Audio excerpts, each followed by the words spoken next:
गोकुल की पावन भूमि में एक महान भक्त रहते थे, कृष्णदास। उनका जीवन एक ही संकल्प पर आधारित था। हर दिन ठाकुर जी को अपने हाथों से माला पहनाऊंगा। दिन, महीना, साल, यूं ही 12 वर्ष बीत गए। हर दिन उसी प्रेम और श्रद्धा से ठाकुर जी की पूजा, भोग और आरती होती। न वर्षा रोके, न धूप। कृष्णदास की भक्ति अडिग रही। 12 साल पूरे होने पर उन्होंने प्रण लिया। 13वें साल की पहली सुबह ठाकुर जी स्वयं मेरी कुटिया में आकर माला धारण करेंगे। यदि उस दिन वे नहीं आए तो मैं कभी लौटूंगा नहीं। 13वें साल की पहली सुबह सुबह सुबह कुटिया फूलों से सजी थी। दीपक जल रहे थे, 56 भोग सजा था और वातावरण में बांसुरी जैसी मधुर सुगंध थी। कृष्णदास का हृदय उमंगों से भरा था। आज मेरे ठाकुर स्वयं आएंगे। वे घंटों प्रतीक्षा करते रहे। सूर्य ऊंचा चढ़ा, फिर ढलने लगा, लेकिन ठाकुर जी नहीं आए। थोड़ा क्रोध, थोड़ा दुहक लेकर उन्होंने कहा, शायद मेरी भक्ति में कोई कमी थी। और फिर उन्होंने भोग बांधा, माला रखी और कुटिया छोड़ दी। रास्ते में एक बालक मिला। रास्ते में उन्हें एक नन्हा बालक मिला। चेहरे पर चांद जैसी मुस्कान, सिर पर मोरपंख, हाथ में माखन की डलिया।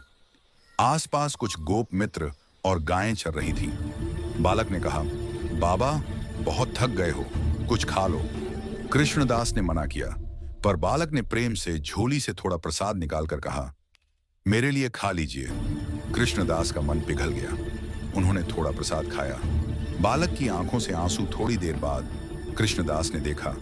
वह बालक रो रहा था। उन्होंने पूछा, बेटा क्या हुआ? बालक बोला, आज माला नहीं पहनाओगे? कृष्णदास चौंक गए। तुम कौन हो? बालक ने मुस्कुराते हुए कहा, मैं तेरा कृष्ण हूं। भगवान का प्रकट होना। वह बालक उसी क्षण तेजोमय हो उठा। चारों ओर दिव्य प्रकाश फैल गया। गायें स्थिर हो गईं, पेड़ झूम उठे और वातावरण में बांसुरी की मधुर धुन गूंजने लगी। कृष्णदास भूमि पर गिर पड़े, आंखों से आंसू झरने लगे। प्रभु, मैंने आपको नहीं पहचाना, क्षमा कीजिए। भगवान मुस्कुराए और बोले, कृष्णदास, आज मैं तेरी माला अपने हाथों से लेना चाहता था। तूने मुझे वर्षों प्रेम से माला पहनाई, पर आज मुझे तेरे हाथों का स्पर्श नहीं मिला। जानता है, जब तू प्रेम से मुझे माला पहनाता है तो वह माला ही नहीं, तेरे हृदय का भाव मेरे गले लगता है।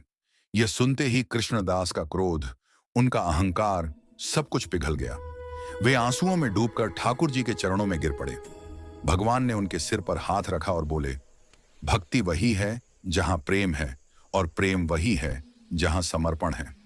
संदेश ये कथा बताती है कि सच्ची भक्ति और निष्कपट प्रेम के आगे स्वयं भगवान को भी प्रकट होना पड़ता है। भगवान को वचन से नहीं, भाव से बुलाओ, वो अवश्य आते हैं। भक्त के हाथ का स्पर्श ही भगवान का सच्चा आभूषण है।